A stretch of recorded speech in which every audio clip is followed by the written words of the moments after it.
Okay, so topic है availability and अपने को दो चीजें पढ़नी है, availability of a close system and then availability of a open system. Clear? तो देखो ये कोई मेरा सिस्टम है, क्या है? सिस्टम से हीट बाहर आई Q, कितनी हीट बाहर आई Q। तो बताओ डेल Q ऑफ सिस्टम क्या होगा?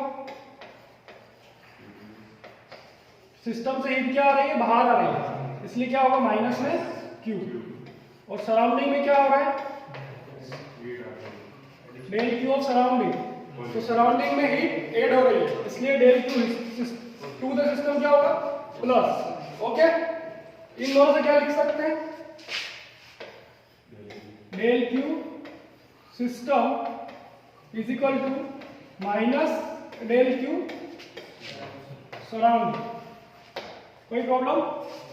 फर्स्ट इक्वेशन है डेल Q सिस्टम, क्योंकि एक प्लस Q है ना, डेल Q सिस्टम क्या है? रखो यहाँ पे, डेल Q सिस्टम क्या है? Q is equal to minus del Q surrounding.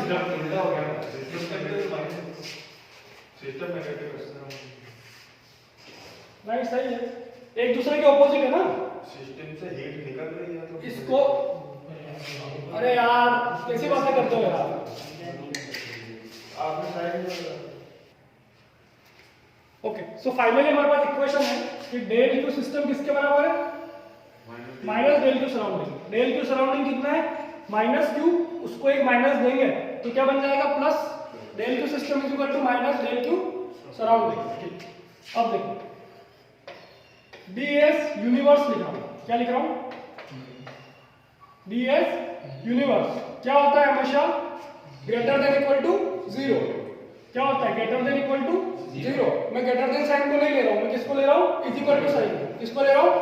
Is equal to sign को सॉल्व करने के लिए। तो universe is a comprised of system and surrounding. Universe में क्या होता है? System plus surrounding is equal to क्या है? 0। तो देखो ऐसी कैसी इक्वेशन बन गई? ds किसका? सिस्टम का बराबर माइनस ds सराउंडिंग। इन दोनों इक्वेशन को देखो, एक जैसी है, खाली एक जगह क्या है? डेल Q, एक जगह क्या है? ds। कोई प्रॉब्लम? ये दो इक्वेशन अपने पास आ गई। क्लियर है? मैं लिख लेता हूं अपनी हेल्प के लिए। डेल Q सिस्टम क्या होता है? और ds सिस्टम क्या होता है?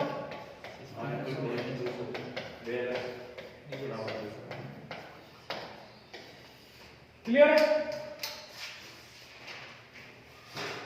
नाउ डेल Q बराबर TDS, dq बराबर TDS। इसको कहाँ लगाऊंगा मैं? सराउंडिंग पे। कहाँ लगाऊंगा? Surrounding. Del Q surrounding, del Q surrounding. देखो ये क्या था?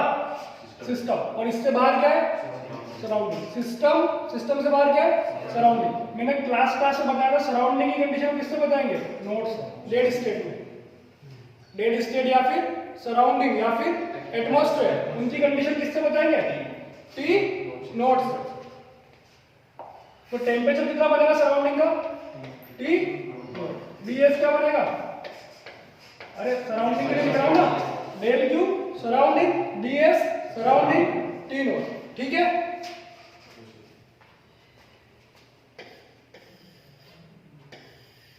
अब लगाओ by first law of thermodynamics for a close system. ठीक है, अपन किसके लिए कर रहे हैं?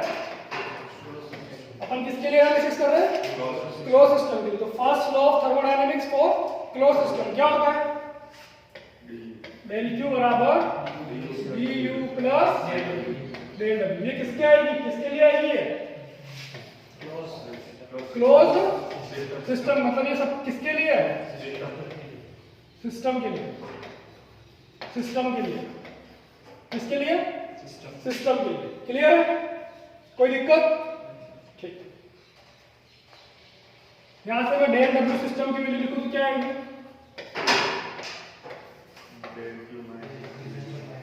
बोलो डेल क्यू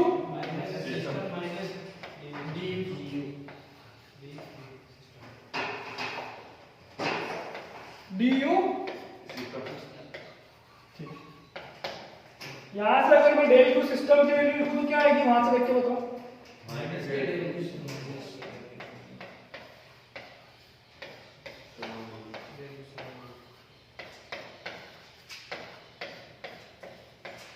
है ना, ठीक है। डेल क्यू सराउंडिंग किसके बराबर है, टी नॉट डी एस, किसका surrounding plus D U system.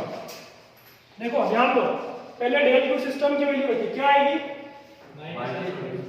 Del Q surrounding की वैल्यू रखी, क्या आएगी, T naught D S surrounding. समझ आ रहा है, वैल्यूज रख दिए खाली, क्लियर है। अब किसकी वैल्यू रख दूंगा, डी एस सराउंडिंग, इसकी वैल्यू रख दूंगा, इसकी क्या है, इसकी value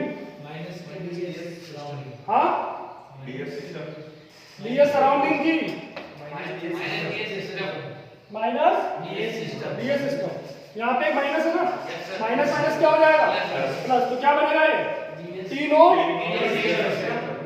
very good very good, T naught D S system plus क्या था, डी यू। ये किसके बराबर है, इधर क्या चल रहा है, लेफ्ट साइड में डेल डब्ल्यू सिस्टम। इतने इक्वेशन क्लियर है क्या, रिप्लेसमेंट करने के बाद इस इक्वेशन पर आप आ गए क्या, del W system is equal to T naught D S system plus D U system. सारे सिस्टम है इसमें, है ना। मैं सिस्टम से सराउंडिंग में गया, सराउंडिंग से वापस क्या आ गया सिस्टम में, और मुझे ये इक्वेशन मिल गई। देखो इसको ध्यान से, समझ में आ रही है, ठीक। अब देखो T naught D S, D S मतलब क्या होता है, S two minus S one plus D U, D U मतलब क्या होता है, U two minus U one. Clear है, ठीक। इसको मैं लिख रहा हूं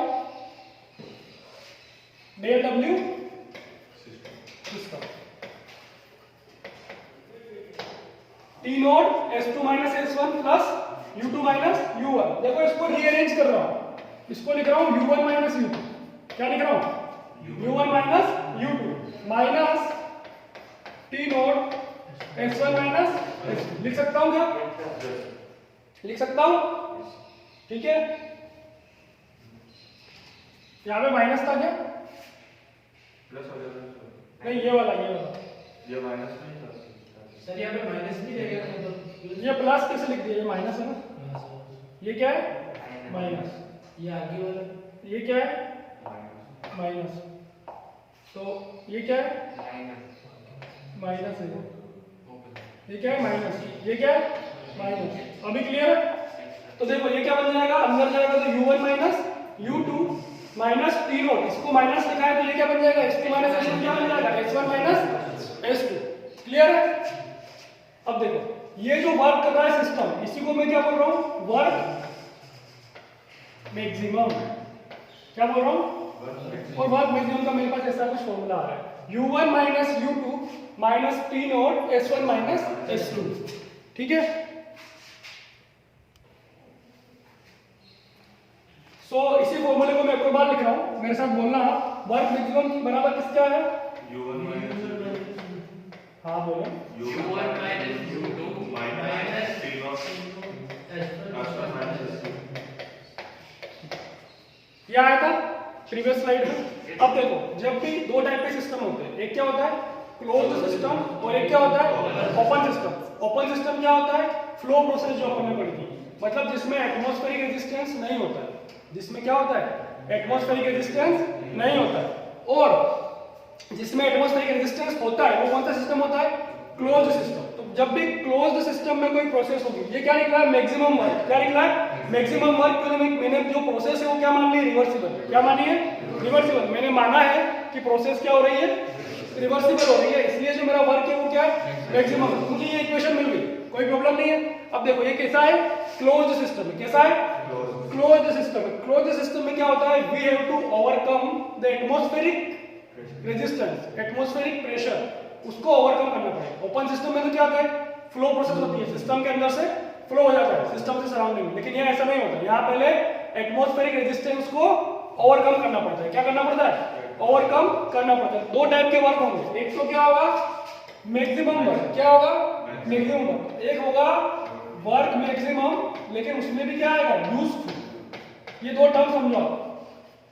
एक क्या होगा, मैक्सिमम वर्क, एक होगा मैक्सिमम वर्क यूजफुल, मतलब useful maximum work.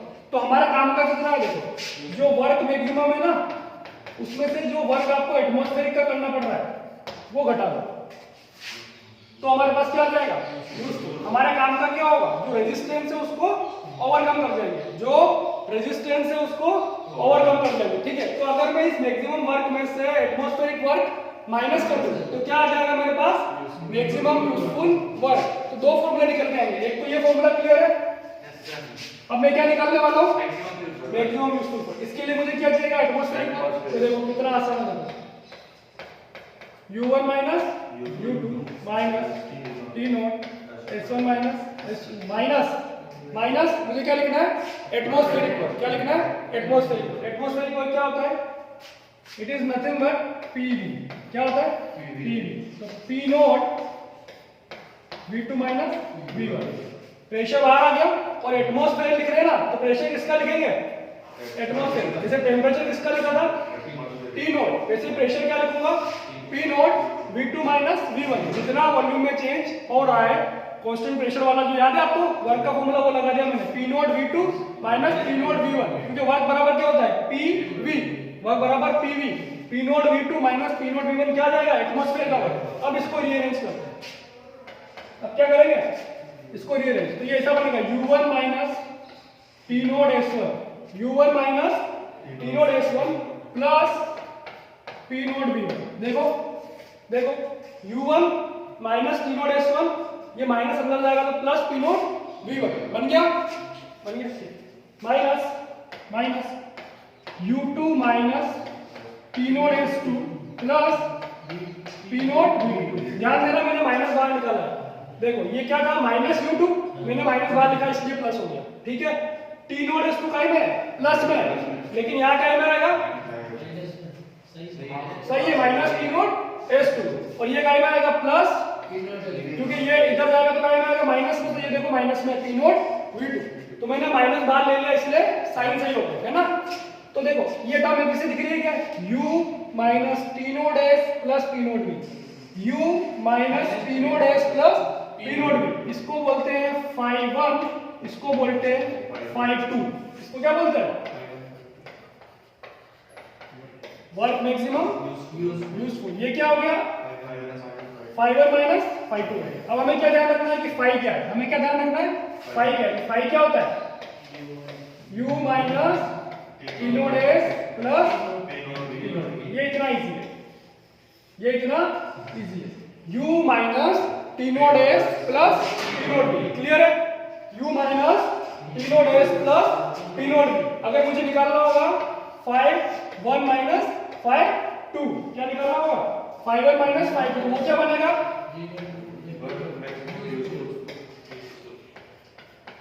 Maximum work बन जाएगा। और अगर इस इक्वेशन में से P1 V1 और P2 V2 हटा दूंगा तो क्या बन जाएगा, वर्क मैक्सिमम। दो चीजें फाइंड करनी है, एक तो क्या फाइंड करना है, मैक्सिमम वर्क, एक क्या फाइंड करना है, यूजफुल मैक्सिमम वर्क।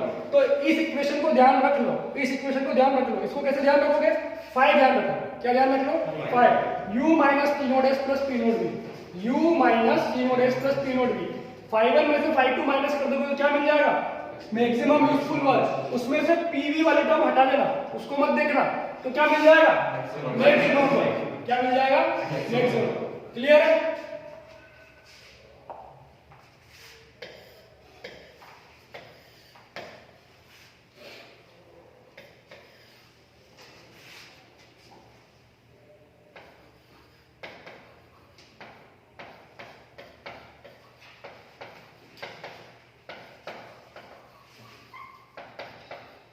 ये क्या है? Atmospheric condition. जैसे कि प्रेशर जो मैंने पी नोट लिखा है, टेम्परेचर जो मैंने टी नोट लिखा है, नोट मतलब क्या है? Atmospheric condition. अब जैसे मैंने लिख दिया 1, तो 1 निकालने के लिए क्या निकालूंगा? 5 1। फिर मैंने लिख दिया 2, तो 2 किससे निकालूंगा? 5 2। और 5 माइनस 5 क्या रिप्रेजेंट करेगा? ये work maximum useful, work maximum useful. समझ आया? और इसमें से अगर पीवी हटा दूंगा तो मैक्सिमम वर्क, मैक्सिमम। क्लियर है? क्लियर है? आसान है?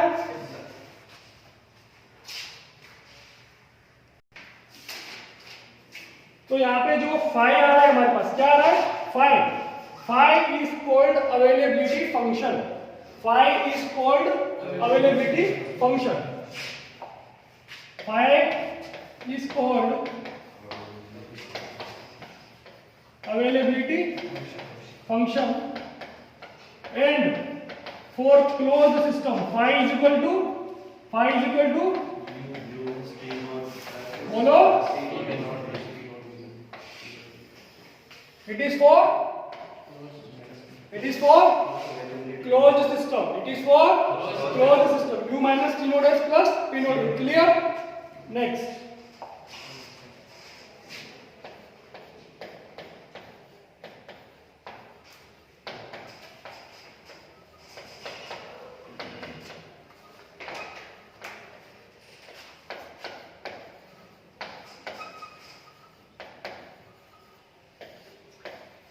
Availability for open system. Availability for open system. Open system के लिए इक्वेशन पढ़ी है आपने?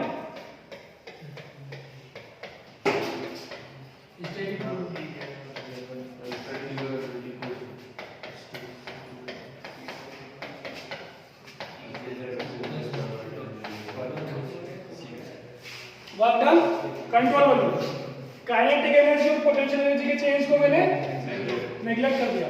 क्या आया? H1 plus Q is equal to control value. ठीक है? Q बराबर क्या आएगा?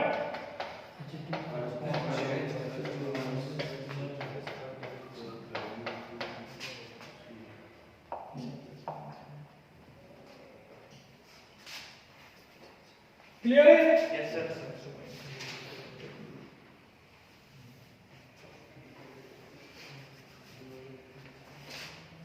डेल Q बराबर du plus del W, and work maximum is equal to work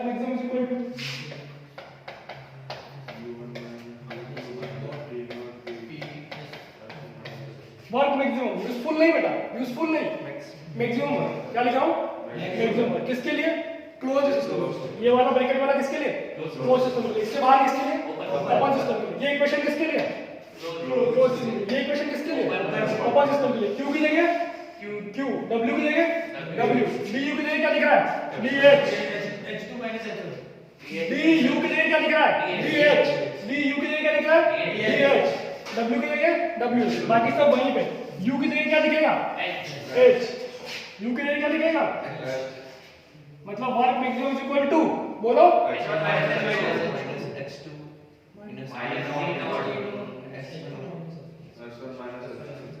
मैं नहीं बोला, आप बोलो। मैंने तो खाली दिखाया आपको। आप बोल रहे हैं कि सर ये हो जाएगा। किसके लिए? Open system.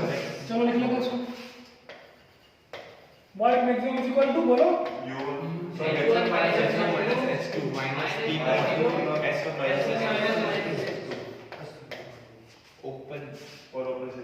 Work maximum for open system में पढ़ रहे ना, बड़ा हेडिंग क्या है? ठीक है?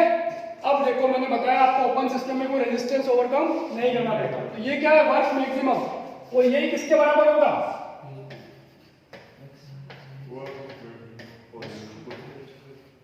Work maximum useful. इसमें पीवी नहीं आएगा। नहीं, इसमें पीवी नहीं आएगा। इसमें कुछ माइनस नहीं करेंगे। माइनस किसमें करेंगे? Close system. तो जो वर्क मैक्सिमम है वही क्या बनेगा? Work maximum useful is equal to H1 minus H2, H1 minus H2 minus T naught S1 minus S2। Clear है? यहाँ पे कोई मुझे फाई बता सकता है, फाई क्या होगा? देखो h minus T naught H, that is your phi, that is your phi. ये क्या होगा? अवेलेबिलिटी, अवेलेबिलिटी क्या बोलते हैं इसको? Availability function for open system. कोई बोलेगा कि क्या निकालो? वर्क मैक्सिमम निकालो, या क्या बोलेगा? यूजफुल मैक्सिमम वर्क निकालो। तो क्या करोगे? Phi one minus phi two, h1 minus T naught s1 minus h2 minus T naught s2, या फिर h1 minus h2 minus T naught s1 minus s2। ये इक्वेशन बनेगी। तो ये समझ आया? क्लियर है? दोनों अपन ने अवेलेबिलिटी फंक्शन निकाल लिए, क्लोज सिस्टम के लिए भी हो, ओपन सिस्टम के लिए भी। क्लियर है?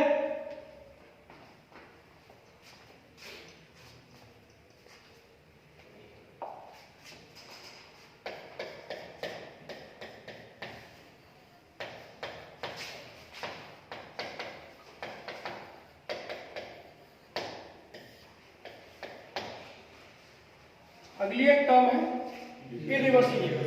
अगली टर्म क्या है? इरिवर्सिबिलिटी। आप जानते हो एक रिवर्सिबल साइकिल होता है। क्या होता है?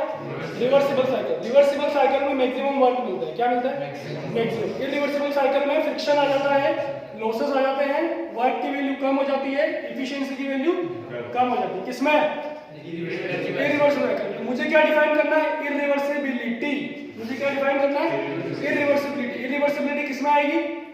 Irreversible cycle. उसकी वजह से क्या होगा? वर्क कम होगा। उसकी वजह से क्या होगा? वर्क कम होगा। देखो देखो कितना ब्यूटीफुल है। वर्क मैक्सिमम, ये कहाँ हो सकता था? रिवर्सिबल साइकिल में।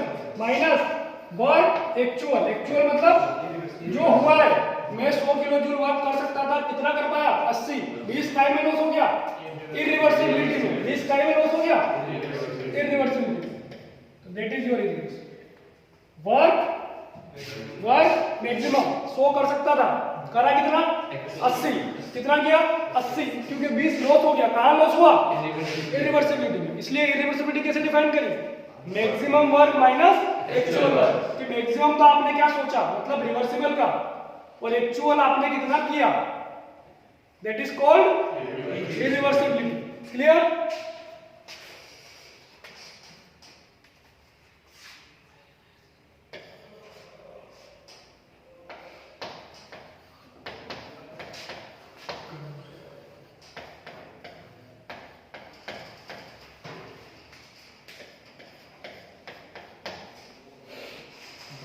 Next is Gouy Stodola theorem.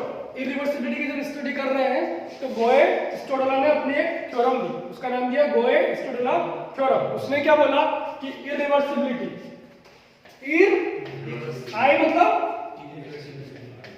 Irreversibility is directly proportional to, irreversibility is directly proportional to ds of universe.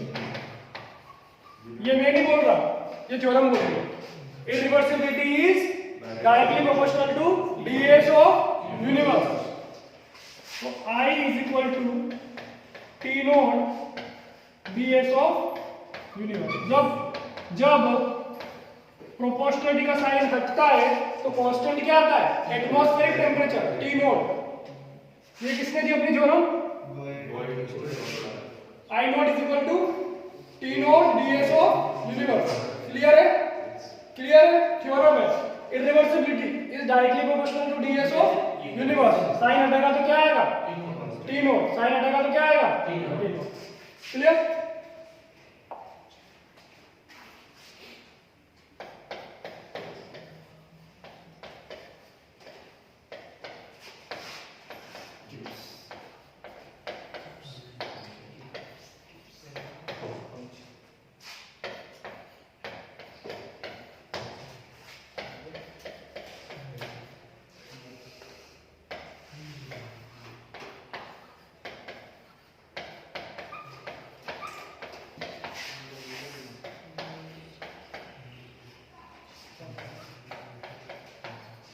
देखो ध्यान से, दो फंक्शन है जो हमारे बहुत काम आएंगे। दो फंक्शन है जो हमारे बहुत काम आएंगे। Gibbs function and Helmholtz function. Okay, so Helmholtz function क्या है? टेम्परेचर और एंट्रोपी का प्रोडक्ट ले लो। किसका प्रोडक्ट?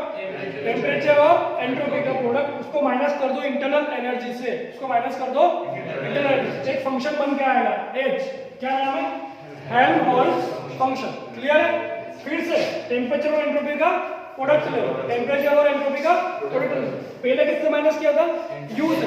अब किससे माइनस करेंगे? S से। तो एक फंक्शन बन के आएगा, उसको क्या बोलते हैं? Gibbs function.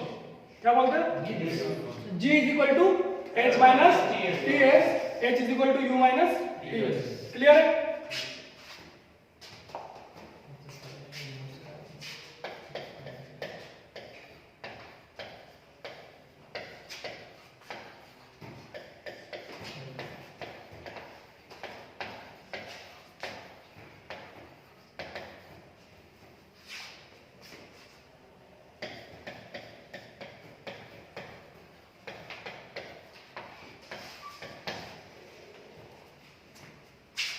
Next topic is third law of thermodynamics. First law हम पढ़ चुके हैं, सेकेंड लॉ हम पढ़ चुके हैं, अब क्या पढ़ रहे हैं?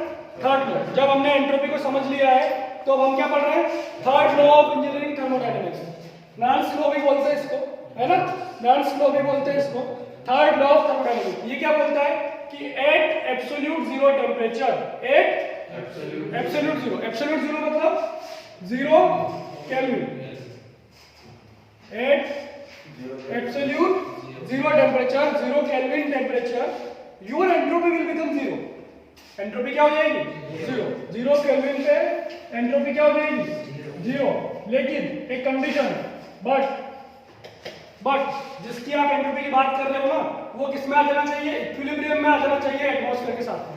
फॉर एग्जांपल मैं हूं, मैं कहां चला गया? जीरो केल्विन में चला गया। तो ये लोग क्या बोलेगा कि मेरी एंट्रोपी कितनी हो जाएगी? जीरो। लेकिन मैं जो मेरा एटमॉस्फेयर है उसके साथ इक्विलिब्रियम में आना चाहिए। इसलिए क्या लगाना पड़ेगा अपने को? एक बार इक्विलिब्रियम। सिस्टम किस में आना चाहिए? इक्विलिब्रियम में आना चाहिए, जिस सराउंडिंग के साथ वो है। तब क्या होगा? जीरो केल्विन पे एंट्रोपी कितनी होगी? जीरो। जीरो केल्विन पे एंट्रोपी कितनी होगी? जीरो। कौन बोल रहा है? Third law of thermodynamics. Third law of thermodynamics के at absolute zero temperature your entropy will become zero. What is entropy? Randomness. Entropy is randomness. जितना ज्यादा टेम्परेचर उतनी ज्यादा एंट्रोपी। तो अगर मैं जीरो टेम्परेचर पे चला गया, कहाँ चला गया? जीरो टेम्परेचर पे, तो एंट्रोपी कितनी हो जाएगी? जीरो। जीरो केल्विन पे एंट्रोपी कितनी हो जाएगी? जीरो। लेकिन सिस्टम जो है वो इक्विलिब्रियम में आना चाहिए विद इट्स सराउंडिंग, तभी ये चीज होगी। अगर सिस्टम में कुछ इंटरेक्शंस हो रहे हैं तो एंट्रोपी जीरो नहीं मिलेगी अपने को। अगर सिस्टम हीट दे रहा है या ले रहा है जीरो केल्विन पे भी, तो एंट्रोपी जीरो होगी क्या? नहीं होगी। इसलिए सिस्टम कहाँ आना चाहिए? इक्विलिब्रियम पे आना चाहिए विद इट्स सराउंडिंग। क्लियर?